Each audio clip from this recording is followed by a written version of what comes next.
আসসালামু আলাইকুম। আর কিছুদিন পরেই শুরু হতে যাচ্ছে বাংলাদেশের বিশ্বকাপ টি-20 মিশন। এই মিশনে বাংলাদেশের ওপেনিং পজিশনে কারা খেলবেন?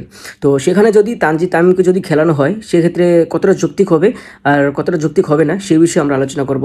তানজিদ তামিম তানজিদ তামিমের যে স্ট্র্যাটেজি, সেগুলো আমরা ফার্স্টে দেখে নিই। তানজিদ তামিমের সর্বশেষ যে 5টা ম্যাচ, সেখানে 2টি ম্যাচ আছেন যুক্তরাষ্ট্রের সাথে এবং 3টি ম্যাচ আছে জিম্বাবুর সাথে। তো যুক্তরাষ্ট্রের সাথে ফার্স্ট ম্যাচে তিনি করেন 19 রান এবং সেকেন্ড ম্যাচে তিনি করেন 58 রান।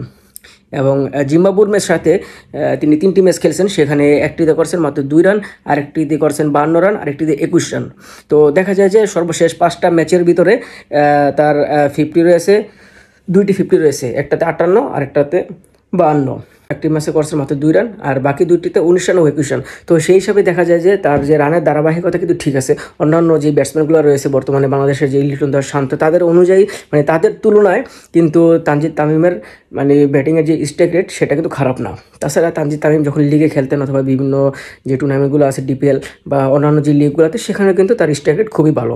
তো বর্তমানের আপনি যদি লিটন দাসের কথা চিন্তা করেন, লিটন দাস কিন্তু লিটন দাসও আপনি সেই লেভেলের একজন ব্যাটসম্যান, কিন্তু বর্তমানে লিটন দাসের যে ফর্ম, সেই ফর্ম হিসাবে লিটন দাসকে কিন্তু ওপেনিং নামানো আমার মতে উচিত না।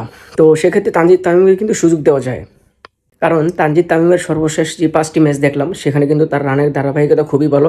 শুধুমাত্র 5টি ম্যাচের মধ্যে একটি ম্যাচে করছেন মাত্র 2 রান, বাকি যে 4টা ম্যাচ সেখানে কিন্তু ধারাবাহিকভাবে তিনি রান করে গেছেন। তো তানজিদ তামিমকে অবশ্যই এবারের যে ওপেনিং পজিশনে রাখা উচিত। তো আপনারা কি মনে করেন এই বিষয়ে, তানজিদ তামিমকে রাখা উচিত নাকি উচিত না? অবশ্যই আপনারা আপনাদের যে মূল্যবান মতামত সেটি আপনারা প্রদান করবেন।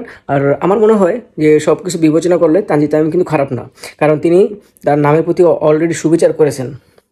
কারণ ইতিমধ্যে আমরা দেখছি যে শান্ত, লিটন কীভাবে আউট হচ্ছে বা তারা কীভাবে মানে তাদের স্ট্রাইক রেট মানে তাদের যে স্ট্রাইক রেট কত, সেটা কিন্তু আমরা সবাই জানি। কিন্তু সেই হিসাবে তানজিদ তামিমের স্ট্রাইক রেট কিন্তু খারাপ না। তো তানজিদ তামিমকে কিন্তু দলে রাখা যেতেই পারে। বাকিটা মানে আপনাদের কী মনে হয় অবশ্যই কমেন্টে জানাবেন।